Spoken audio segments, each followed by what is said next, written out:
Viewers, मेरा नाम है जय Kishan Dewangan. Chemist academy YouTube channel पर आप सभी का बहुत बहुत स्वागत है। तो आज हम बात करेंगे जैव अणु के बारे में, बायोमॉलिक्यूल्स के बारे में। ठीक है, ये जो है 12th केमिस्ट्री के लिए जैव अणु जो होते हैं वो चैप्टर में रिलेटेड होता है और इम्पोर्टेंस भी होता है ये। ठीक है, तो जैव अणु किसे कहते हैं, है ना भाई। जैव अणु क्या होता है, एक ऑर्गेनिक कंपाउंड होता है।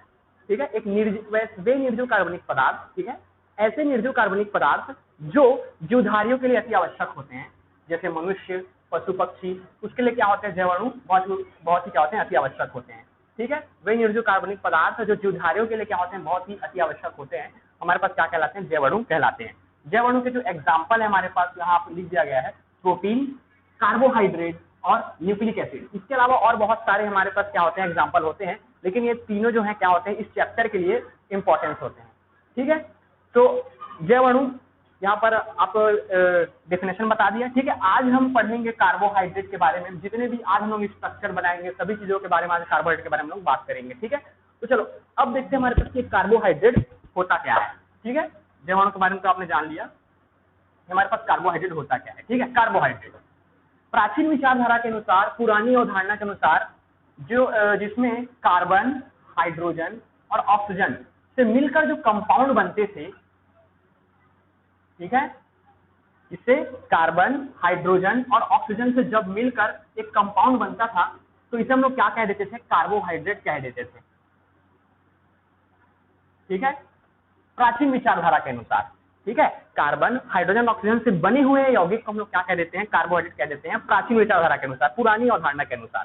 ठीक है, तो है ना, अगर हम पुरानी अवधारणा के अनुसार कार्बोहाइड्रेट का अगर हम अणुसूत्र देखें, तो कार्बोहाइड्रेट का अणुसूत्र क्या होता है, CH, है ना। कार्बोहाइड्रेट का जो मॉलिक्यूलर फार्मूला है वो क्या होता है, CH2OY हमारे पास इसका क्या होता है, अणुसूत्र होता है। किसका, कार्बोहाइड्रेट का। ठीक है, ये क्या होता है, कार्बोहाइड्रेट का अणुसूत्र होता है। ठीक है, CH2OY। अगर हम लोग कार्बोहाइड्रेट के बारे में बात करें, इसके एग्जाम्पल के बारे में बात करें, तो हमारे पास इसका एग्जाम्पल होता है ग्लूकोज, ठीक है ना, फ्रक्टोज, है ना, और बहुत सारे होते हैं, लेकिन हम ग्लूकोज और फ्रक्टोज के बारे में बात करेंगे। ठीक है, ये हमारे पास क्या होते हैं, कार्बोहाइड्रेट के एग्जाम्पल होते हैं। इसमें क्या होता है, कार्बन, हाइड्रोजन और ऑक्सीजन तीनों क्या होते हैं, है ना, तीनों से मिलकर बना हुआ एक क्या होता है, कंपाउंड होता है। कौन, हमारा ग्लूकोज और फ्रक्टोज। ठीक है, तो यहाँ पर ग्लूकोज का जो मतलब जो अणुसूत्र होता है ग्लूकोज का, वो क्या होता है, C6H12O6। ये फ्रक्टोज का भी अणुसूत्र यही होता है। ठीक है, C6H12O6 क्या होता है ना, ग्लूकोज का अणुसूत्र होता है। ठीक है, तो यहाँ पर आप देख सकते हैं कि ये जो है, मतलब इसको मैं कार्बोहाइड्रेट के अणुसूत्र के हिसाब से इसको मैं लिख सकता हूँ। वो कैसे, वो देख लो। कार्बोहाइड्रेट का अणुसूत्र क्या है, CH2OY। ठीक है, तो यहाँ पर मैं क्या कर सकता हूँ, C6, है ना भाई, H2O6, मतलब यहाँ X बराबर क्या है, मेरे पास 6 है, और Y बराबर मेरे पास क्या है, 6 है, इसके हिसाब से। ठीक है, ये कार्बोहाइड्रेट के अणुसूत्र में जो ग्लूकोज है वो एकदम फिक्स बैठता है। ठीक है, ठीक है ना भाई, है ना, फिक्स बैठता है। ठीक है, तो यहाँ पर जो ग्लूकोज का जो अणुसूत्र है वो इस कार्बोहाइड्रेट के अणुसूत्र में एकदम फिक्स बैठता है। ठीक है, यहाँ X बराबर 6 और Y बराबर 6 होता है। ठीक है, तो और इसमें साथ ही साथ कार्बन, हाइड्रोजन, ऑक्सीजन क्या होते हैं, उससे मिलकर कंपाउंड बनता है, किसमें, ग्लूकोज में। इसी कारण हम लोग ग्लूकोज का जो एग्जांपल है, कार्बोहाइड्रेट का जो एग्जांपल है वो क्या होता है, ग्लूकोज या फिर फ्रक्टोज होता है। फ्रक्टोज का जो अणुसूत्र है वो भी यही होता है। ठीक है, मैं आपको बताऊंगा कि दोनों में डिफरेंस क्या है बाद में। ठीक है, तो यहाँ पर ग्लूकोज और फ्रक्टोज का जो है वही अणुसूत्र होता है जो कार्बोहाइड्रेट के अणुसूत्र में दिया गया है।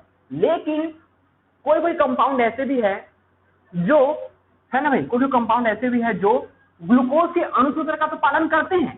ठीक है, लेकिन वो कार्बोहाइड्रेट कुछ यौगिक ऐसे होते हैं जो कार्बोहाइड्रेट के अणुसूत्र का तो पालन करते हैं, लेकिन वो कार्बोहाइड्रेट नहीं होते।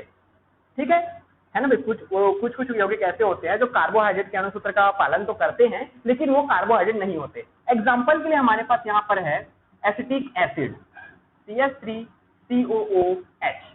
ठीक है, यहाँ पर अगर मैं इसके अणुसूत्र के रूप में लिखूं कार्बोहाइड्रेट के, तो इसको मैं कैसे लिख सकता हूँ, C2H2O2। ठीक है, यहाँ क्या है, मेरे पास X = 2 है और Y = 2 है।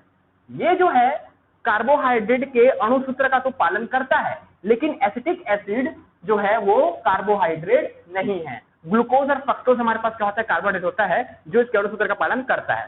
ठीक है, प्राचीन विचारधारा के अनुसार क्या बताया गया था कि कार्बन, हाइड्रोजन, ऑक्सीजन से जो मिलकर बना हुआ जो कंपाउंड है वही क्या है, कार्बोहाइड्रेट है।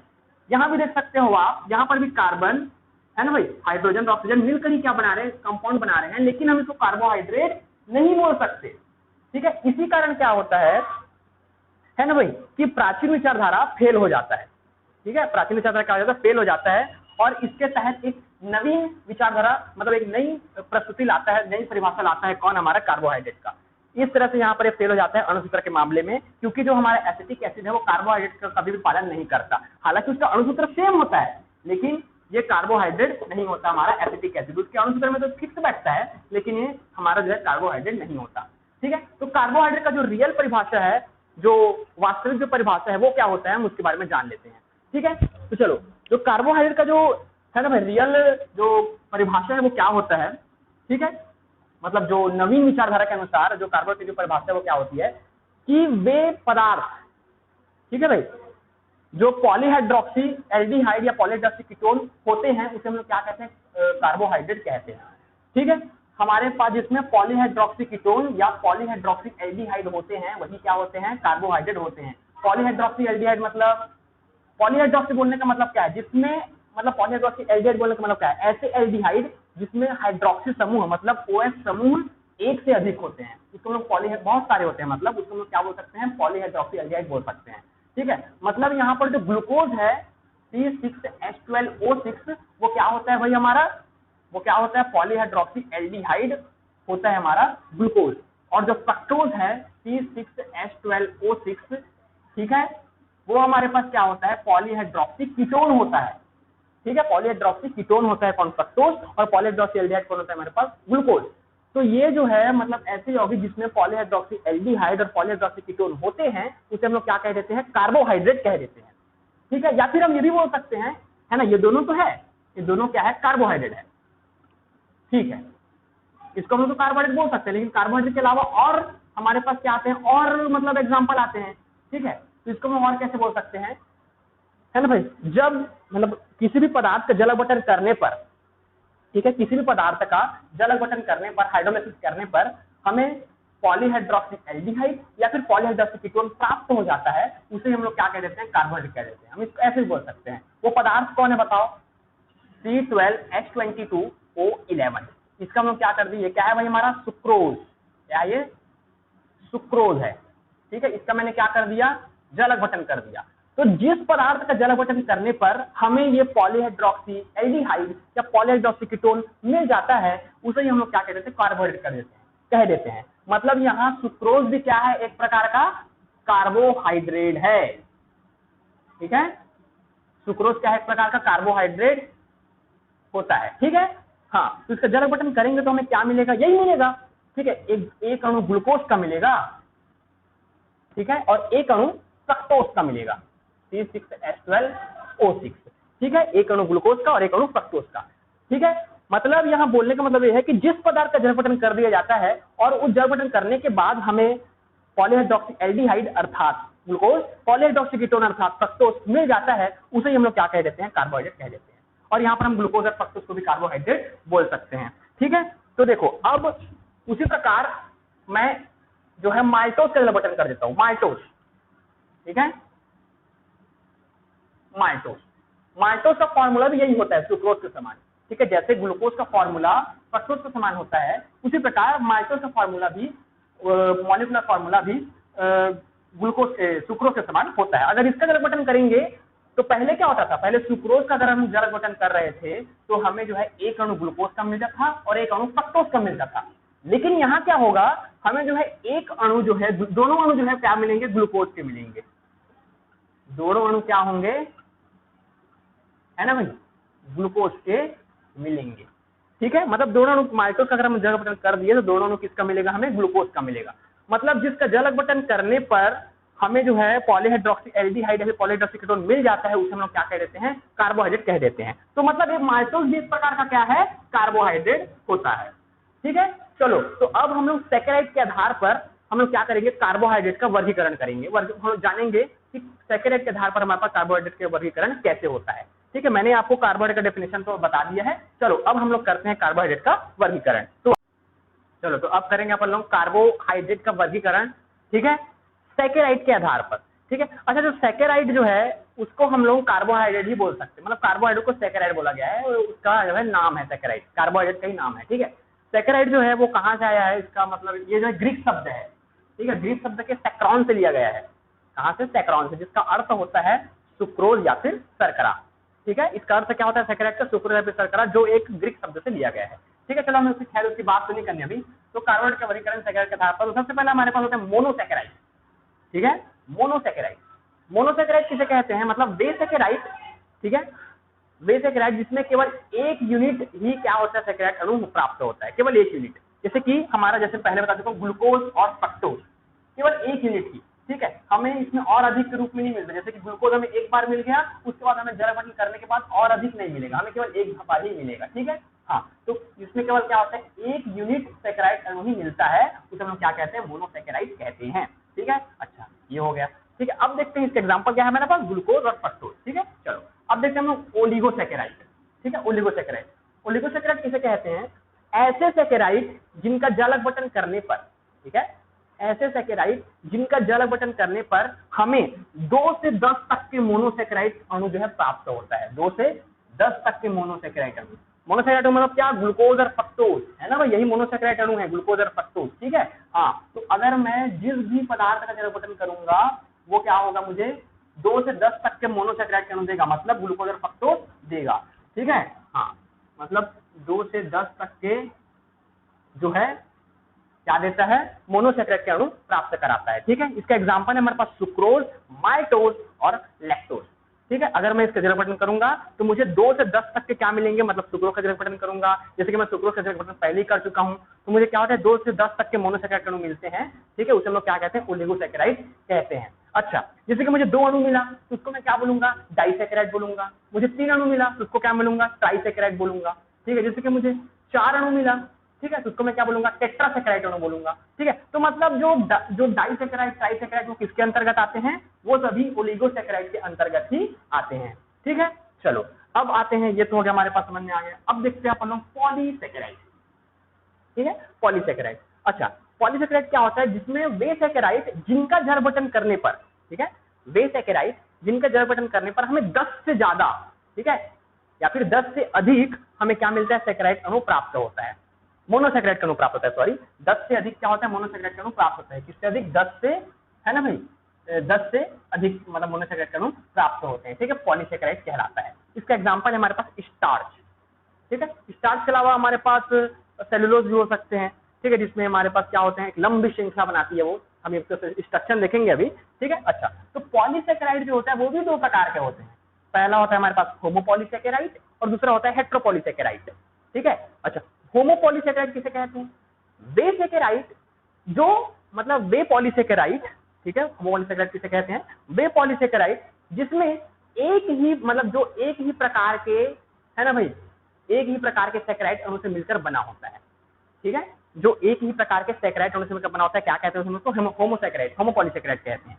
ठीक है, इसका एग्जांपल होता है हमारे पास स्टार्च, वही होता है। ठीक है, स्टार्च होता है जो एक ही प्रकार के सैकेराइड अणु से मिलकर बना होगा जल अपघटन करने के बाद भी। ठीक है, अच्छा, अब देखते हैं अपन हेट्रोपॉलीसैकेराइड। ठीक है, हेट्रोपॉलीसैकेराइड किसे कहते हैं? वे पॉलीसैकेराइड जिन, है ना, जो अलग अलग सैकेराइड अणु से मिलकर बने होते हैं। ठीक है, जो अलग अलग सैकेराइड अणु से बने होते हैं। एग्जांपल इसका देख लेते हैं अपन लोग, गोंद। गोंद इसका महत्वपूर्ण एग्जांपल है। ठीक है, गोंद, रेजिन, इसका क्या है? महत्वपूर्ण एग्जांपल होता है। हालांकि हम होमोपॉलीसैकेराइड और हेट्रोपॉलीसैकेराइड कुछ बात ज्यादा नहीं करते, हम पॉलीसैकेराइड पर ही, इस स्टार्च के बारे में ज्यादातर बात करते हैं। ठीक है, तो चलो आइए, अब मैंने आपको जो है कार्बोहाइड्रेट बता दिया। ठीक है, कार्बोहाइड्रेट बताने के बाद उसका मैंने सभी के टाइप्स बता दिया। अब हम लोग मोनोसैकेराइड लाइन से एक सीक्वेंस में क्या करेंगे? मोनोसैकेराइड की स्ट्रक्चर बनाएंगे। ठीक है, फिर ओलिगोसैकेराइड में जितने भी ये उदाहरण आते हैं, जितने भी एग्जांपल मैंने दिए, उसके स्ट्रक्चर बनाएंगे। फिर पॉलीसैकेराइड में ये जो स्टार्च की जो आता है स्ट्रक्चर, हम लोग इस सभी की संरचना को यहाँ पर क्या करेंगे? बनाएंगे, जो एग्जाम के लिए बहुत ही इंपॉर्टेंस होता है। ठीक है, और अगर आप उसको देख लिए अच्छे से तो आप आसानी से सीख सकते हैं। तो चलो आइए अब हम लोग सबसे पहले स्टार्ट करते हैं किसकी संरचना, मोनोसैकेराइड की संरचना को सबसे पहले स्टार्ट करेंगे। ठीक है, यहाँ पर देखो इसके एग्जाम्पल क्या है, ग्लूकोज और फ्रक्टोज, मतलब हम लोग ग्लूकोज और फ्रक्टोज की यहाँ पर संरचनाओं को देखेंगे। तो चलो आइए स्टार्ट करते हैं। ठीक है, तो चलो अब हम लोग आते हैं मोनोसैकेराइड स्ट्रक्चर के बारे में जानेंगे ना, अभी लाइन से जानेंगे मोनोसैकेराइड का पहले, फिर उसके बाद ओलिगोसैकेराइड, फिर बाद में पॉलीसैकेराइड। ठीक है, तो मोनोसैकेराइड के सबसे पहले हम लोग एग्जांपल देख लेते हैं। अभी हमने इसका एग्जांपल देखा। ठीक है, तो इसका एग्जांपल क्या होता है हमारे पास, सबसे पहले होता है ग्लूकोज C6H12O6। ठीक है, ग्लूकोज होता है, और एक होता है हमारे पास फ्रक्टोज, उसका भी यही हमारा एग्जाम्पल होता है। ठीक है, फ्रक्टोज, हम दोनों के बारे में अभी बात करेंगे। ठीक है, ग्लूकोज और फ्रक्टोज के बारे में। ठीक है, अच्छा, तो सबसे पहले आप ये देखना, ठीक है, कि मैंने क्या बताया था। सबसे पहले हम यहाँ पर देखेंगे ग्लूकोज की संरचना। ठीक है, ग्लूकोज की संरचना। ठीक है, हाँ, ग्लूकोज की संरचना। तो मैंने क्या बताया था कि जो ग्लूकोज जो होते हैं, ठीक है, वो पॉलीहाइड्रोक्सी एल्डिहाइड होते हैं। ये क्या होते हैं, ग्लूकोज पॉलीहाइड्रोक्सी एल्डिहाइड होते हैं। ठीक है, तो पॉलीहाइड्रोक्सी एल्डिहाइड मतलब ऐसे एल्डिहाइड जिसमें OH जो है बहुत अधिक संख्या में होती है, तो हम पॉलीहाइड्रोक्सी एल्डिहाइड बोलेंगे। ठीक है, तो पॉलीहाइड्रोक्सी एल्डिहाइड अगर मैंने यहाँ पर बोल दिया है, तो यहाँ पर देखो क्या होता है, जैसे कि ये मेरे पास पॉलीहाइड्रोक्सी एल्डिहाइड, CHO ग्रुप को एल्डिहाइड बोला जाता है ना। हाँ, तो यहाँ पर आप देखना, जैसे कि अब मैं ग्लूकोज की संरचना को बता रहा हूँ, तो यहाँ पर CHO, फिर CHOH 4 बार रहेगा, ये 4 टाइम, और हमारा रहेगा CH2OH। ठीक है, क्या मैं इस चीज को ऐसे लिख सकता हूं, CHO, ठीक है, इस चीज को मैं ऐसे लिख सकता हूं, CHOH, फिर CHOH, CHOH, फिर मेरा हो जाएगा CHOH, और लास्ट में आएगा मेरे पास CH2OH। ठीक है, ये देखो है ना भाई, इस चीज को मैं 4 बार विस्तार कर दिया इसका। ठीक है, फिर क्या मैं इसको ऐसे लिख सकता हूँ, क्या देखो अब फिर से यहाँ पर ध्यान से, इसको मैंने ऐसे लिख दिया। यही मेरे पास क्या होता है, ग्लूकोज की संरचना होती है। मैं उसको संरचना को बता रहा हूँ सूत्र के माध्यम से। ठीक है, अब देखो यहाँ पर मेरे पास क्या हो जाएगा, CHO। ठीक है, अब देखो यहाँ पास मेरे पास कार्बन अवेलेबल है यहाँ पास। ठीक है, अब ये पहला नंबर है, कितने कार्बन है, 1 2 3 4 5 6 कार्बन है, तो ये पहला नंबर है, कार्बन हो गया। ठीक है, अब इधर में OH, इधर H। ठीक है, ये वाला OH उस साइड आ जाएगा, और ये वाला जो H है वो इस साइड आ जाएगा। यहाँ पर कार्बन है अभी। ठीक है, यहाँ पर दूसरे नंबर का कार्बन है, मैं यहाँ लिख देता हूँ। ठीक है, यहाँ दूसरे नंबर का कार्बन मौजूद है अभी। ठीक है, ठीक है, फिर है ना, अब देखो जैसे ही तीसरे नंबर के कार्बन में हम लोग आएंगे, ठीक है, यहाँ पर याद रखना, जैसे हम तीसरे नंबर के कार्बन में आएंगे तो हमारा OH ग्रुप जो हो जाएगा वो इस साइड आ जाएगा, तीसरे नंबर के कार्बन के लिए ओनली। ठीक है, ओनली किसके लिए, तीसरे नंबर के कार्बन के लिए। अब क्या करना, फिर से चौथे नंबर के कार्बन के लिए क्या कर देना, फिर से OH उधर ला देना। ठीक है, फिर OH, ठीक है, फिर पांचवें नंबर के कार्बन के लिए OH उधर, H इधर। ठीक है, फिर ये हमारे पास हो जाएगा CH2OH। ठीक है, इस तरह से, है ना। तो ये होता है भाई ग्लूकोज की संरचना। और यहाँ पर इसको पॉलीहाइड्रोक्सी एल्डिहाइड बोलने का कारण क्या है, क्योंकि देखो यहाँ पर एल्डिहाइड ग्रुप जुड़ा हुआ है, और बहुत सारे यहाँ पर क्या है, एल्डिहाइड मतलब OH ग्रुप है। OH ग्रुप को हम लोग क्या बोलते हैं, OH को हाइड्रोक्सी बोलते हैं, तो इसको पॉलीहाइड्रोक्सी एल्डिहाइड हमारे पास ग्लूकोज होता है। ठीक है, चलो अब मैं आपको एक चीज बताने वाला हूँ यहीं से। ठीक है, देखो चलो अब हम लोग ग्लूकोज की संरचना तो मैं आपको बता दी, यही होती है ग्लूकोज की संरचना। अब मैं इसका आपको बताऊंगा हेमी एसिटल रूप, ग्लूकोज का हेमी एसिटल रूप देखेंगे। ये तो उसका नॉर्मल सा क्या था, वो था स्ट्रक्चर था। अभी हम लोग क्या देखेंगे, इसका हेमी एसिटल रूप देखेंगे। वो कैसे देख लो, क्या मैं इस चीज को ऐसे लिख सकता हूं, जैसे कि CHO है। ठीक है, तो क्या मैं इस CHO को बदलकर इस चीज को क्या मैं ऐसे लिख सकता हूं, एक विस्तार करके C डबल बॉन्ड OH, इस तरह से लिखा जा सकता है। ठीक है, अब देखो यहां पर, ठीक है, हाँ, अब यहाँ पर इस चीज को क्या बोला जाता है, ध्यान से देखना, इस चीज को बोला जाता है D प्लस ग्लूकोज। ठीक है, डी क्यों बोल रहे हैं, क्योंकि OH उस साइड आ रहा है, जो दूसरे नंबर के कार्बन में जो OH है वो उस साइड आ रही है, इसी कारण इसको डी बोल रहे हैं। डी तो खैर लगाते ही हम लोग, प्लस क्यों लगाया जा रहा है, प्लस इसी कारण लगाया जा रहा है क्योंकि जो ग्लूकोज है वो प्लेन पोलराइज्ड लाइट को, समतल ध्रुवित प्रकाश को क्लॉकवाइज मोड़ देता है। इसी कारण हम इसमें यहाँ पर क्या कर रहे हैं, प्लस का जो है सफिक्स लगा रहे हैं, किसमें, इस ग्लूकोज के स्ट्रक्चर में। तो इसको हम क्या बोलेंगे, डी प्लस ग्लूकोज बोल देंगे इसको। ठीक है, अभी मैं आपको इसका हेमिसिकल रूप बताता हूँ। ठीक है, अब देखो यहां पर क्या कर देना आप, जैसे कि ठीक है, ये जो 5वें नंबर का जो मेरे पास कार्बन है वो 6ठे नंबर का कार्बन हो गया। ठीक है, यहां पर जो 5वें नंबर का जो कार्बन है उसको क्या कर दो, यहां पास लाके जोड़ दो सपोर्ट करके। ठीक है, तो देखो मैं कैसे जोड़ सकता हूं इसको, यहां पर लिख सकता हूं OH और यहां पर लिख सकता हूं मैं H। ठीक है, फिर अपन लोग यहां से क्या कर देंगे, देखो फिर यहां से H उधर जुड़ गया, फिर यहां से हो गया मेरे पास OH H, फिर तीसरे नंबर कार्बन चेंज हो जाता है तो OH H। ठीक है, फिर हमारे पास यहां से क्या हो जाएगा, 2 मिनट रुको आप। ठीक है, हाँ अभी मैंने क्या किया है, ये हाइड्रोजन जो है उसको यहीं लाके जोड़ दिया, तो कुछ नहीं किया हुआ है। ठीक है, फिर उसके बाद क्या करेंगे, है ना भाई, ये OH उधर, ये H इधर, ये पहला नंबर कार्बन, दूसरा, तीसरा, चौथा। ठीक है, फिर 5वें नंबर कार्बन में O बस बचा हुआ है और H, क्योंकि H तो मैंने इसके साथ जोड़ दिया है ना, तो यहाँ पर खाली मेरे पास क्या बचा है, अभी ऑक्सीजन ही बचा हुआ है। ठीक है, तो CH2OH। ठीक है, अब देखो यहाँ पर क्या करना है, जो पहले नंबर का जो कार्बन है और जो 5वें नंबर के कार्बन के साथ जुड़ा हुआ जो ऑक्सीजन है उसको हम लोग ऐसे ला के क्या कर देते हैं, इसमें जोड़ देते हैं। तो इस चीज को हम लोग क्या बोलते हैं, इसको भी हम लोग D प्लस ग्लूकोज ही बोलते हैं। ध्यान से देखना, अभी इसको हम लोग D प्लस ग्लूकोज ही बोलते हैं। लेकिन यहां पर क्या होता है, देखो अब हमने एक चीज पढ़ा था, अगर OH ग्रुप क्या रहे, है ना भाई, उस साइड रहे। ठीक है, अगर जो पहले नंबर के कार्बन के साथ जुड़ा हुआ जो OH ग्रुप है अगर वो हमारा दाईं ओर हो तो उसको हम लोग क्या लगा देंगे, अल्फा लगा देंगे। ठीक है, अल्फा, ध्यान से देखना, यहाँ पर हम लोग क्या लगा देंगे, अल्फा। अगर पहले नंबर के कार्बन के साथ जुड़ा हुआ जो OH ग्रुप है वो उस साइड हो, दाईं ओर हो, तो इसको हम लोग क्या लगा देंगे, अल्फा। या फिर आप ये भी बोल सकते हैं कि जो पहले नंबर के कार्बन और 6वें नंबर के कार्बन जो है वो OH ग्रुप कहाँ है, दोनों के एक ही ओर है, इसी कारण हम इसमें अल्फा लगा रहे हैं। ऐसा हम यहाँ पर सपोज कर रहे हैं। ठीक है, और उसी प्रकार यदि मेरे पास OH ग्रुप मान के चलो इधर आ जाता, ठीक है, जैसे कि OH ग्रुप जो है मैं इधर ला देता हूं। ठीक है, OH, ठीक है, OH, फिर ये OH, ठीक है, फिर ये OH, ठीक है, फिर यहां से मेरे पास होगा ठीक है, सॉरी, यहां पर जो मेरा OH ग्रुप है वो इधर आ जाए, क्योंकि तीसरे नंबर के कार्बन में क्या होता है, जो हमारा OH ग्रुप है वो चेंज हो जाता है। ठीक है, अब यहाँ पर H, OH, ठीक है, फिर यहाँ मेरे पास रहेगा H, OH, CH2OH।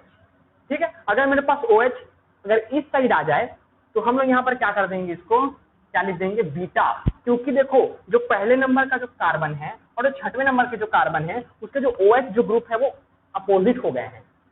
ठीक है, या फिर ये भी बोल सकते हो कि ये बाईं ओर आ गया है, अगर बाईं ओर रहे तो हम यहाँ पर बीटा लगा देते हैं। ठीक है, इसको क्या लिखूंगा मैं, बीटा D प्लस ग्लूकोज। ठीक है, बीटा D प्लस ग्लूकोज बोल देंगे। तो इसको हम लोग क्या बोलते हैं, ग्लूकोज की हेमी एसिटल संरचना बोलते हैं ग्लूकोज का। ठीक है, सॉरी, अच्छा यहाँ पर, अच्छा हाँ सॉरी, यहाँ पर गलती हो गया था, यहाँ पर जोड़ देना है इसको। ठीक है, ये H, यहाँ पर इसको हम लोग इसको जोड़ देंगे ऐसा, तब ये हेमिसिटल रूप कहलाएगा। ठीक है, यहाँ पर हमें जोड़ना है ऐसा। ठीक है, तभी इसको हम लोग क्या बोलेंगे, हेमिसिटल रूप बोलेंगे। अभी गलती हो गया था यहाँ पर। ठीक है, पहले नंबर कार्बन और 6ठे नंबर कार्बन के साथ यहाँ पर क्या कर, 5वें नंबर कार्बन के साथ यहाँ पर क्या कर देना, ऑक्सीजन के साथ इसको जोड़ देना है। ठीक है, तो ये हो गया भाई हमारे पास इसका हेमिसिटल रूप, है ना, किसका, ग्लूकोज का। ठीक है, चलो अब हम लोग आगे आते हैं। ठीक है, तो चलो अब देखेंगे अपन ग्लूकोज की चक्रीय संरचना। ठीक है, अभी बचा हुआ इसकी संरचना, ये लास्ट है। ठीक है, ग्लूकोज की चक्रीय संरचना, सबसे पहले हमने हेमिसिटल संरचना देखा, अब देखेंगे चक्रीय संरचना, पायरेनोज संरचना। पायरेनोज संरचना क्यों बोल रहे हैं मैं आपको बाद में बताऊंगा। ठीक है, तो देखो अब ये क्या है, उसका ग्लूकोज का हेमिसिटल रूप है। ठीक है, क्या है ये, और ये कौन सा है, अल्फा डी प्लस ग्लूकोज, क्योंकि जो ये OH है उसके दाईं ओर है, पहले नंबर है कार्बन का जो OH ग्रुप है वो दाईं ओर है, इसी कारण इसको हम D plus alpha D plus glucose लगा रहे हैं। ठीक है, तो अब देखो पायरेनोस संरचना में क्या होता है, एक हम लोग रिंग बनाएंगे, ठीक है, ये चक्रीय संरचना है, ठीक है ना, यहाँ पर लगाएंगे ऑक्सीजन। ठीक है, मैं आपको बताऊंगा अभी कैसे मैं उसको सब चीज को कर रहा हूँ। ठीक है,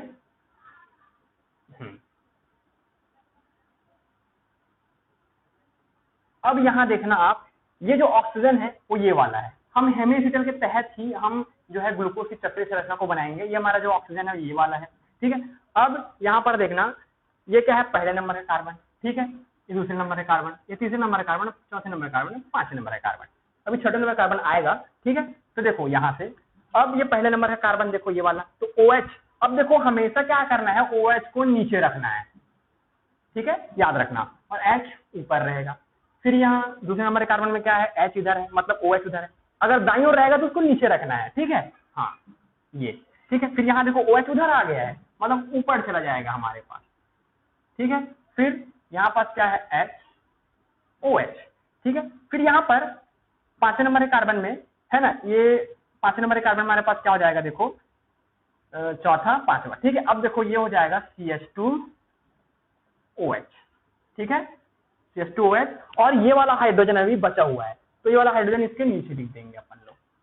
ठीक है, और ये होगा मेरे पास छठवें नंबर का कार्बन, ये वाला, तो इसको बोलेंगे हम लोग क्या, इसका नाम क्या ले लेंगे हम लोग, क्योंकि देखो अब मेरे पास एक चीज याद रखना, जो पायरीन की जो संरचना है, इसकी संरचना पायरीन की संरचना कैसे, मैं आपको बता देता हूँ। ठीक है, उसकी संरचना जो होती है कुछ इस प्रकार से होती है,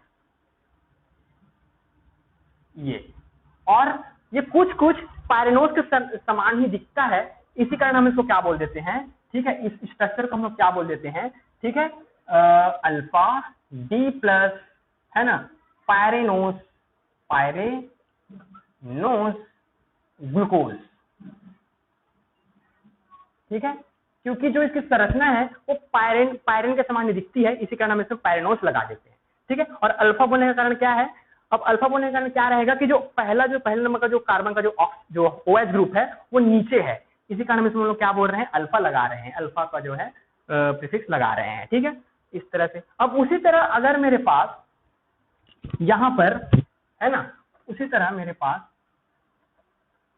ये OH अगर नीचे आ जाए, ठीक है, मतलब चलो यहां पर मैं और आपको बता देता हूं,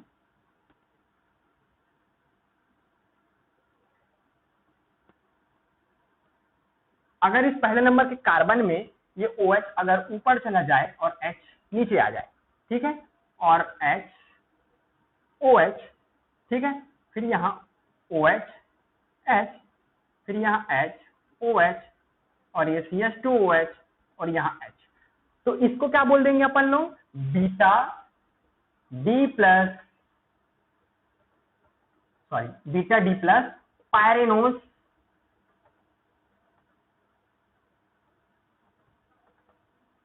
ग्लूकोज बोल देंगे। ठीक है, beta D plus pyranose glucose. बस यहाँ पहले नंबर का खेल होता है अल्फा बीटा लिखने के लिए, अगर पहले नंबर के कारण अगर OH ऊपर है तो इसको हम बीटा बोल देंगे, beta D plus glucose pyranose glucose बोल देंगे, और नीचे रहेगा तो इसको हम क्या बोल देंगे, अल्फा डी प्लस ग्लूकोज बोल देंगे।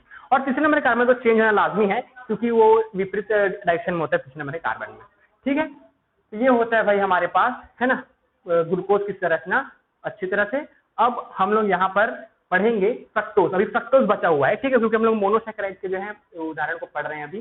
ठीक है, तो अभी फ्रक्टोज की संरचना बची हुई है, ठीक है, मैं उसको आपको बता देता हूँ। ठीक है, चलो, ठीक है, चलो, अब फ्रक्टोज की संरचना के बारे में बात करेंगे। ग्लूकोज का तो हो गया हमारे पास, उसके पायरेनोस संरचना भी हो गई, उसका हेमिसिटल भी हो गया। अब देखेंगे हम लोग डायरेक्ट किसका, है ना, फ्रक्टोज की संरचना। अच्छा, अब देखो फ्रक्टोज क्या होता है भाई, फ्रक्टोज मैंने पहले बताया था कि जो फ्रक्टोज जो है वो पॉलीहाइड्रोक्सी कीटोन होता है, मतलब उसमें जो कीटोन मतलब जो CAA होता है मेरे पास कीटोन ग्रुप, इसका अपन क्या बोलते हैं, कीटोन ग्रुप। और इसमें अगर हाइड्रोक्सी ग्रुप पॉली हो जाए, मतलब बहुत सारे हाइड्रोक्सी ग्रुप हो जाए, तो इसको हम पॉलीहाइड्रोक्सी कीटोन बोल देते हैं। ठीक है, तो इसका स्ट्रक्चर क्या होगा देख लेते हैं सबसे पहले। तो देखो पॉलीहाइड्रोक्सी कीटोन CH2OH, यहाँ C डबल बॉन्ड O, ठीक है, क्योंकि मेरे पास क्या है, कीटोन ग्रुप है, तो इसी कारण हम यहाँ पर क्या कर रहे हैं, C डबल बॉन्ड O लगाएंगे। ठीक है, अब देखो उसके बाद क्या होगा, मैं डायरेक्ट आपको बता रहा हूँ, ठीक है, इसका हेमिसिटल रूप से मैं आपको डायरेक्ट बता देता हूँ, ठीक है। तो देखो ये है मेरे पास पहले नंबर का कार्बन, ये है दूसरे नंबर का कार्बन, ठीक है। अब देखो जैसे ही तीसरे नंबर का कार्बन आता है, मैं क्या बताया था कि जो OH ग्रुप है वो इस साइड आ जाता है और H ग्रुप उधर ही रहता है, ठीक है। फिर यहाँ चौथे नंबर के कार्बन में OH उधर, फिर ये इधर, ठीक है।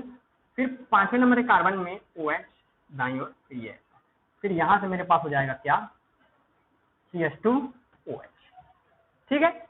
ये होता है भाई मेरे पास ग्लूकोज, ठीक है। इसको क्या बोलेंगे अपन लोग, ग्लूकोज, सॉरी ग्लूकोज बोलता हूँ यार, इसको बोलेंगे अपन लोग D माइनस फ्रक्टोज, क्या बोलेंगे इसको, D माइनस फ्रक्टोज। अच्छा, माइनस बोलने का कारण यहाँ पर क्या है कि यहाँ पर जो माइनस बोलने का कारण ये है क्योंकि पहले क्या होता था, जो ग्लूकोज था वो प्लेन पोलराइज्ड लाइट को, समतल ध्रुवित प्रकाश को बाईं ओर मोड़ देता था, मतलब सॉरी हाँ, वो क्लॉकवाइज मोड़ देता था। और जो हमारा फ्रक्टोज है वो समतल ध्रुवित प्रकाश को, प्लेन पोलराइज्ड लाइट को एंटी क्लॉकवाइज मोड़ देता है। इसी कारण हम लोग इसको यहाँ पर क्या लगा रहे हैं, माइनस प्रीफिक्स लगा रहे हैं, ठीक है। ये चौथा नंबर कार्बन, पांचवा और ये छठवां, ठीक है। ऐसा यहाँ तक आपको समझ में आ गया। अब चलो मैं इसका डायरेक्ट आपको हेमिसिटल संरचना आपको बता देता हूँ, इसका फ्रक्टोज का, ठीक है। हेमिसिटल रूप अभी हम लोग यहाँ पर देखेंगे। तो देखो क्या मैं इस चीज को, ठीक है, देखो मैं पहले की तरह सेम करता हूं। ये जो पांचवें नंबर के कार्बन के साथ जुड़ा हुआ जो मेरा हाइड्रोजन है OH के साथ, उस H को मैं इधर ला देता हूं, उस H को मैं डायरेक्ट यहां जोड़ देता हूं। ऐसा मैं कर सकता हूं, ठीक है, जो पहले हम लोग ग्लूकोज की संरचना में किए थे, ठीक है। तो यहां देखो, यहां पर मेरे पास क्या आ जाएगा, देखो ध्यान से, CH2OH, ठीक है। फिर मैं तो H हाइड्रोजन को उधर जोड़ दिया हूं, तो मेरे पास यहां पर OH आ जाएगा, और ये CH2OH तो यहाँ पर पहले से है, वो उसका है, ठीक है। फिर यहाँ देखो, यहाँ पर मेरे पास, ठीक है, अब देखो ये है मेरे पास दूसरे नंबर का कार्बन है ये, ठीक है, दूसरे नंबर का जी। अब यहाँ पास मेरे पास क्या होता है, OH इधर आ जाता है, H इधर आ जाता है, फिर OH इधर, फिर H इधर, ठीक है, हाँ, ठीक है ना भाई। अब मेरे पास ये तीसरा, चौथा, फिर ये पांचवें नंबर का कार्बन, ठीक है। तो OH उधर और H इधर, ठीक है। अच्छा रुको रुको, H तो मेरे पास अभी उस तरफ से लगे है ना, तो यहाँ पर H अभी नहीं रहेगा, ठीक है, वो ऑक्सीजन के साथ ही जुड़ा रहेगा, ठीक है। फिर यहाँ पास मेरे पास होगा CH2OH, ठीक है। अब देखो सेम पिछले की तरह यहाँ पर क्या कर देना, यहाँ से ऐसे इसको जो है हम लोग क्या कर देंगे, जोड़ देंगे ऐसा, ठीक है, जैसे पहले किए थे। तो ये क्या हो गया, फ्रक्टोज का हेमिएसिटल रूप बन गया, और इसको हम लोग क्या बोल देंगे, बीटा, सॉरी इसको बोल देंगे अल्फा डी माइनस, माइनस बोलने का कारण मैं आपको बता चुका हूं, ठीक है, बीटा डी माइनस फ्रक्टोज बोल दिया जाएगा, ठीक है, समझ में आ गया। और ये पहले नंबर का कार्बन है, ठीक है ना, पहला, दूसरा, तीसरा, चौथा, पांचवा और ये छठवें नंबर का कार्बन, ठीक है। ये हो गया फ्रक्टोज की संरचना, ठीक है। आप याद रखना चाहिए क्या है, पॉलीहाइड्रोक्सी कीटोन है, इसी कारण मैं CO ग्रुप ले रहा हूं, वहां पहले मैं CHO ग्रुप लिया था क्योंकि वो क्या है, एल्डिहाइड है। अब देखो, अब इसी तरह से मैं यहाँ पर क्या कर देता हूं, ध्यान से देखना। अब जैसे मैं पहले किया था, पहले क्या किया था कि OH मेरे साथ उस साइड था, मतलब OH किधर था, इस साइड है अभी मेरे अभी की सिचुएशन में, और CH2OH इस साइड है, ठीक है। अगर मैं, है ना, इसको मैं चेंज कर देता हूं, मतलब मैं क्या कर देता हूं, इसको OH को इधर ला देता हूं और CH2OH को उधर भेज देता हूं, CH2OH को क्या कर देता हूं, उधर भेज देता हूं, ठीक है। अब OH H, फिर OH H, फिर OH H, ठीक है, ठीक है ना भाई। हाँ, ये पहला नंबर का कार्बन, 2 3 4 5, ठीक है ना भाई, हाँ 5, और ये हमारे पास हो जाता है CH2OH, ठीक है। अगर मैं CH2OH को उधर ले जाऊं और OH को इधर कर दूं तो ये मेरे पास क्या बन जाता है, जैसे पहले हुआ था वैसे बीटा डी माइनस फ्रक्टोज हो जाता है, ठीक है। अरे यार सॉरी, यहां पर फिर से वैसे कर, फिर क्योंकि मैं हाइड्रोजन को क्या किया हूं, इसके साथ जोड़ा हूं ना, हाँ, तो ये जो है यहां से हेमिएसिटल रूप बना लेता है, समझ गए, जिसको हेमिएसिटल रूप बोलते हैं अगर ऑक्सीजन वहां पर जाकर जुड़ेगा तो, ठीक है। अच्छा, तो ये हमारा हेमिएसिटल रूप होता है, इसको हम लोग बोलते हैं बीटा डी माइनस फ्रक्टोज, इसको बोलते हैं अल्फा डी माइनस फ्रक्टोज, और ये तो मेरा डी माइनस फ्रक्टोज है, माइनस क्यों लगा रहा हूँ आपको पता ही है। ठीक है, तो ये हमारा हो गया क्या, हेमी एसिटल रूप। ठीक है, ये 1 2 3 4 5 अच्छा, हम लोग हाइड्रोजन को यहाँ ले लेते हैं क्योंकि ऑक्सीजन शेष रह जाता है, इसी कारण हेमी एसिटल रूप बना लेता है। ठीक है, चलो अब हम लोग बढ़ते हैं आगे किसमें, फ्रक्टोज के फ्यूरेनोज संरचना में। ठीक है, तो चलो आइए। ठीक है, चलो अब देखिए फ्रक्टोज की चक्रीय संरचना, फ्यूरेनोज संरचना। फ्यूरेनोज संरचना क्यों बोल रहा हूँ, फिर से मैं आपको बताऊंगा बाद में। ठीक है, चलो तो ये उसका क्या है, फ्रक्टोज का हेमी एसिटल रूप है। ठीक है, और ये क्या है मेरे पास, क्योंकि OH दाईं ओर है, इसको हम लोग क्या बोल रहे हैं, alpha D plus fructose, sorry alpha D minus fructose बोल रहे हैं। ठीक है, अब इसकी चक्रीय संरचना क्या है, देखो एक चक्कर बना लेना, सॉरी, ठीक है, ये देखो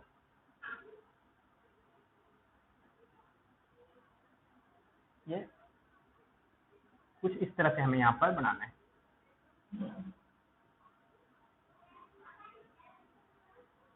ठीक है, ऐसा, तो यहाँ पर देखो आप, है ना, अब देखो OH को नीचे रखना है, क्योंकि जब दाईं ओर रहता है, मैं आपको पहले बता चुका हूँ, तो OH को हम लोग जो चीज दाईं ओर रहेगा उसको हम लोग नीचे रखेंगे। ठीक है, तो ये हमारा जो OH है वो ऊपर आ जाता है, और जो CH2OH है वो, सॉरी नीचे आ जाता है OH, और CH2OH ऊपर आ जाता है। फिर यहाँ देखो, अब देखो तीसरे नंबर का कार्बन है, तो ये और ये किस तरफ बाईं ओर है, तो ऊपर चला जाएगा। ठीक है, OH CH2OH, यहाँ पर HOH। ठीक है, और यहाँ पर ये वाला, ठीक है, CH2OH, और ये वाला हाइड्रोजन अभी खाली है, तो हम लोग इसको यहाँ पर जोड़ देते हैं। ठीक है, और ये हमारे पास क्या होता है, देखो क्योंकि यहाँ पर OH नीचे है, इसी कारण हम लोग क्या बोलते हैं, अल्फा डी माइनस फ्यूरेनोज संरचना। अच्छा सॉरी, इसको फ्यूरेनोज बोलने का कारण क्या है, क्योंकि इसकी जो संरचना है वो फ्यूरेन के समान मिलती जुलती है। देखो मैं फ्यूरेन की संरचना बना देता हूँ। ठीक है, ये होता है फ्यूरेन की संरचना। तो ये फ्यूरेन की संरचना के साथ मिलता जुलता है, इसी कारण हम लोग इसको क्या बोल देते हैं, फ्यूरेनोज संरचना बोल देते हैं। ठीक है, फ्यूरेनोज संरचना। ठीक है, समझ गए यहाँ तक। ठीक है, अब यहाँ से देखो, अगर मैं, ठीक है, अभी मैं स्ट्रक्चर को फिर से नहीं बना रहा हूँ, अगर यही चीज, ठीक है, यही चीज मेरे पास, ये पहले नंबर का कार्बन है भाई, है ना, बता देता हूँ, पहले नंबर का कार्बन है ये, और इस पहले नंबर के कार्बन में अगर OH, ठीक है, अगर इसका क्रम बदल जाए, यदि OH ऊपर चला जाए और CH2OH नीचे आ जाए, तो इसको हम लोग क्या बोल देते हैं, अगर OH ऊपर चला जाएगा तो इसको हम लोग बोल देंगे beta D minus fructose, sorry furanose, sorry यार, beta D minus furanose fructose बोल देंगे। ठीक है, ऐसा बोलेंगे उसको पहले बाद में ऐसे बोलेंगे, alpha D minus furanose fructose, इसको ऐसे बोलेंगे। ठीक है, अगर क्रम बदल जाएगा तो बोल रहा हूँ। ठीक है, अगर ये नीचे रहेगा तो उसको अल्फा जो है लगाएंगे। ठीक है, तो ये हो गया भाई हमारे पास हमारे पास ग्लूकोज और फ्रक्टोज दोनों की चक्रीय संरचना, दोनों की संरचना मैंने बता दी। ठीक है, अब हम लोग आएंगे, अब वो दोनों ज्यादा नहीं लगते उसका समय। ठीक है, अब हम लोग करेंगे क्या, डाइसैकेराइड जो है वो ओलिगोसैकेराइड के अंतर्गत ही आता है। ठीक है, क्योंकि उसमें 2 से 10 लेकर 10 तक के मोनोसैकेराइड बनते हैं, तो डाइसैकेराइड के बारे में उनकी संरचना को भी जानेंगे, ये ओलिगोसैकेराइड के अंतर्गत ही आते हैं। ठीक है, तो चलो अब आते हैं हम लोग डाइसैकेराइड की संरचनाओं पर। चलो ठीक है, तो देखो जो ओलिगोसैकेराइड है वो डाइसैकेराइड के अंतर्गत आता है, तो हम लोग डाइसैकेराइड के बारे में बात करेंगे। अगर ट्राइसैकेराइड, टेट्रासैकेराइड के बारे में बात करते रहे तो बहुत ही समय हो जाता है और सिलेबस में हमारा है भी नहीं। तो डाइसैकेराइड जो होता है वो क्या होता है, वो ओलिगोसैकेराइड के अंतर्गत ही आते हैं, तो सिलेबस में जो है इसी की संरचना को पढ़ाया जाता है। डाइसैकेराइड किसे कहेंगे, ऐसे सैकेराइड जिसका जल अपघटन कर देने पर हमें 2 मोनोसैकेराइड के अणु जो है वो प्राप्त हो जाते हैं, इसी कारण हम लोग क्या बोलते हैं, डाइसैकेराइड बोलते हैं। अगर इसके एग्जाम्पल के बारे में अगर हम बात करें डाइसैकेराइड के, तो वही होता है हमारे पास सुक्रोज, ठीक है, और एक होता है हमारे पास सुक्रोज, और एक होता है हमारे पास माल्टोज, जैसे कि मैंने आपको पहले इसका जल अपघटन करा के दिखा दिया है। तो हम लोग सुक्रोज और माल्टोज इन्हीं दोनों की संरचनाओं के बारे में अभी क्या करेंगे, बात करेंगे। तो चलो आइए हम इसके संरचनाओं के बारे में बात करते हैं। सबसे पहले सुक्रोज की, है ना, तो सबसे पहले मैं सुक्रोज बस लेता हूँ यहाँ पर। ठीक है, सुक्रोज, अभी इसके संरचनाओं के पूरा डिटेल हमारे यहाँ पर बात करेंगे किसके, सुक्रोज के बारे में। ठीक है, सुक्रोज, ठीक है, तो देखो अब हमारे पास पहले से हम लोग ये जानते हैं कि सुक्रोज का अगर हम जल अपघटन कर दिए, जैसे कि मैं पहले ही बता चुका हूँ, सुक्रोज का फॉर्मूला C12H22O11 + H2O तो इसका अगर मैं जल अपघटन कर देता हूं तो यहाँ पर मुझे क्या मिलता है, एक अणु ग्लूकोज का मिलता है और एक अणु फ्रक्टोज का मिलता है, जैसे कि मैंने आपको पहले यहाँ पर बता दिया है, C6H12O6, फिर यहाँ C6H12O6। तो देखो एक अणु किसका है, ग्लूकोज का है और एक अणु किसका है, फ्रक्टोज का है। लेकिन यहाँ ये बात आता है कि वो कौन सा वाला है, जैसे हम लोग अभी इसके बारे में डिटेल पढ़े ना भाई, तो ये जो वाला हो जाए, जो मेरे ग्लूकोज जो मिला है अभी, वो होता है मेरे पास अल्फा डी प्लस, ये ग्लूकोज मिलता है अल्फा डी प्लस ग्लूकोज। दो प्रकार के होते हैं ना, बीटा डी ग्लूकोज और अल्फा डी, मतलब अल्फा डी ग्लूकोज, ठीक है। तो क्या मिलता है मुझे पहले में, alpha D glucose, alpha D plus glucose मिलता है, ठीक है, और ये मिलता है मुझे बीटा डी माइनस फ्रक्टोज। मतलब यहाँ बात ये आती है कि कौन सा मिल रहा है, ठीक है। तो अगर मैं इसका जल अपघटन करूं तो पहला अणु किसका होता है, अल्फा डी प्लस ग्लूकोज का, और दूसरा किसका होता है, बीटा डी माइनस फ्रक्टोज का, ठीक है।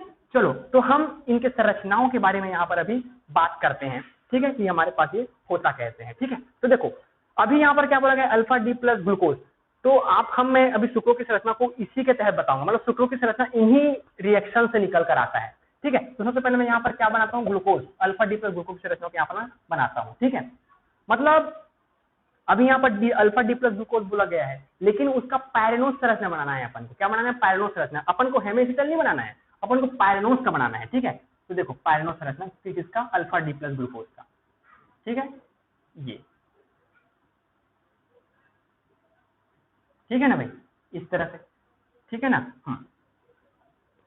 तो यहां से अल्फा बोला गया है, अल्फा मतलब हमारा OH जो है वो कहाँ आएगा, नीचे आएगा, ठीक है, और H ऊपर रहेगा। फिर यहाँ मेरे पास OH नीचे, फिर H ऊपर, ठीक है। फिर यहाँ पर तीसरे नंबर के कार्बन में चेंज हो जाता है, तो H ऊपर और ये जो है OH, सॉरी H नीचे, फिर यहाँ H, फिर यहाँ OH, फिर यहाँ CH2OH और यहाँ H। इसी तरह से संरचना बनता है ना। हाँ, तो अब यहाँ पर देखो दूसरा किसका है मेरे पास, बीटा डी माइनस फ्रक्टोज का है। तो उसका संरचना को मैं जस्ट यहाँ पर क्या बनाता हूँ, नीचे बना देता हूँ, ठीक है, जैसे कि बीटा डी माइनस फ्रक्टोज का बोला गया है ना वहां पर। तो देखो यहाँ पर कैसे करना है, ठीक है, बीटा डी माइनस फ्रक्टोज का यहाँ पर क्या बोला है, संरचनाओं को बनाने बोला है, ठीक है।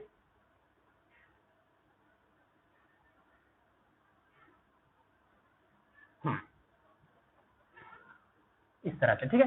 क्या बोला है, बीटा, बीटा मतलब हमारे पास, क्योंकि यहाँ पर CH2OH रहता है, तो यहाँ पर OH जो है वो ऊपर चला जाता है और जो CH2OH जो है वो नीचे आ जाता है, ठीक है। अभी मैं दोनों के इस रिएक्शन के हिसाब से सुक्रों की संरचना बनती है ना, याद रखना, ठीक है। फिर यहाँ मेरे पास क्योंकि ये तीसरे नंबर का कार्बन है तो OH ऊपर चला जाएगा और H नीचे आ जाएगा, फिर यहाँ H, फिर यहाँ OH, ठीक है, और यहाँ होता है CH2OH, ठीक है, CH2OH और नीचे आ जाता है मेरे पास H, ठीक है, इस तरह से। अब यहां से देखो भाई, क्या मैं यहां से H2O बाहर निकाल सकता हूं क्या, देखो यहां से H2O बाहर निकाल सकता हूं क्या, देखो यहाँ पर OH है, यहाँ पर OH है। अगर यहाँ से मैंने H2O ने बाहर निकाला ऐसे करके, तो मेरे पास क्या बच गया, मात्र ऑक्सीजन बच गया, ऑक्सीजन बच गया ना। तो उसी तरह से मैं यहाँ से क्या करता हूँ, अगर मैं H2O के अणु को बाहर निकालूं तो मेरे पास यहाँ पर ये जो है ऐसे बॉन्ड बना लेता है, ठीक है। और इस बॉन्ड को क्या बोला जाता है, alpha glycoside bond, alpha glycoside bond बोलते हैं इसको, ठीक है, अल्फा ग्लाइकोसाइड बॉन्ड, ठीक है। अब क्या बोला है, ठीक है, तो ये होता है भाई ग्रुप सुक्रों की संरचना, जिसमें मेरे पास क्या होता है, जो अल्फा डी प्लस ग्लूकोज के, alpha D plus pyranose glucose के पहले कार्बन और फ्रक्टोज डी माइनस ग्लूकोज के दूसरे कार्बन के साथ जो अल्फा ग्लाइकोसाइड बॉन्ड बना लेता है, सुक्रों की संरचना की उत्पत्ति हो जाती है, ठीक है। तो ये होता है भाई, हम एक संरचना को देखकर बता सकते हैं कि ये किसकी संरचना है। तो ठीक है, चलो अब बढ़ते हैं हम लोग किस पर, माइटोस की संरचना पर, ठीक है। तो चलो ठीक है, तो चलो अब देखेंगे हम लोग किसकी संरचना, माइटोस की, ठीक है। तो देखो अब माइटोस का जल अपघटन करते हैं, जैसे मैं पहले ही बता चुका हूं, तो दो अणु क्या मिलता है, ग्लूकोज का मिलता है, और वो कौन सा ग्लूकोज होता है, अगर मैं माइटोस का जल अपघटन करूं, ठीक है, माइटोस का क्या कर दूं, जल अपघटन कर दूं, तो मेरे पास एक अणु जो है अल्फा डी प्लस ग्लूकोज का मिलता है और दूसरा अणु भी अल्फा डी प्लस ग्लूकोज का ही मिलता है। तो हम लोग इसके क्या किए, यहाँ पर पायरेनोज संरचना बना लिए, ठीक है। ये पहले नंबर का कार्बन, ये दूसरे नंबर का कार्बन, ये तीसरा, ये चौथा और ये पांचवा और ये छठवा, ठीक है। उसी प्रकार ये पहला, ये दूसरा, ये तीसरा और ये चौथा और ये पांचवा और ये छठवा नंबर है कार्बन, ठीक है। अब यहाँ से जरा ध्यान से देखो दोस्त, यहाँ पर देखो इस वाले पायरनो संरचना में ग्लूकोज के पहला नंबर का कार्बन और इस वाले ग्लूकोज में चौथे नंबर के कार्बन के साथ क्या होता है, H2O बाहर हो जाता है। जैसे कि यहाँ पर H2O बाहर होगा तो O बच जाएगा ना, एक सिंगल ऑक्सीजन बच जाएगा। तो जब यहाँ से H2O रिलीज होगा, ठीक है, तो यहाँ पास मेरे पास ये बन जाएगा, ठीक है, और इसको हम लोग बोल देंगे क्या, अल्फा ग्लाइकोसाइड। जैसे पहले बोलते थे अल्फा ग्लाइकोसाइड बंद बोल देंगे, ठीक है, अल्फा ग्लाइकोसाइड बंद बोल दिया जाएगा। ठीक है, समझ में आ गया। चलो, तो ये हो गया भाई मेरे पास सुक्रोज और किसका, माइक्रोज का एग्जांपल। बुक में एक और एग्जांपल होता है लैक्टोज का। आप उसी संरचना को देख सकते हैं, बहुत ही सिंपल होता है। उसका एक अणु अल्फा डी ग्लूकोज का मिलता है और दूसरा किसका मिलता है, ग्लैक्टोज का। ठीक है, ग्लैक्टोज कुछ नहीं होता, वो क्या होता है ग्लैक्टोज, इसमें जो है यहाँ पर मेरा OH नीचे आता है ना, तो उसमें OH ऊपर चले जाता है, H नीचे आ जाता है, बस इतना बस का खेल होता है। ठीक है, आप बाकी जो है उसका चित्र जो बना सकते हैं वो से देख के, बाकी तो मैं आपको सुक्रोज और माल्टोज का बता ही दिया हूँ। तो ठीक है, चलो अब आते हैं अपन लोग, है ना, पॉलीसैकेराइड के ऊपर में। ठीक है, चलो तो आइए पॉली, ठीक है, तो चलो अब बात करते हैं अपन लोग पॉलीसैकेराइड के बारे में। एक उसका उदाहरण होता है मेरे पास एग्जांपल, स्टार्च और सेल्यूलोज, है ना। तो अगर हम स्टार्च का जल गठन करें, जैसे कि मैंने पहले बताया कि पूरा रिएक्शन से हमारा होता है, इसका स्टार्च जो होता है मेरे पास, है ना, संरचना सॉरी अणुसूत्र C6H10O5। ठीक है, यहाँ पर मेरा रहेगा N, क्योंकि ये जो है 10 से अधिक अणु जो है बनाता है जल गठन करके, इसी कारण मैं यहाँ पर N लिख रहा हूँ। ठीक है, पॉली है क्योंकि।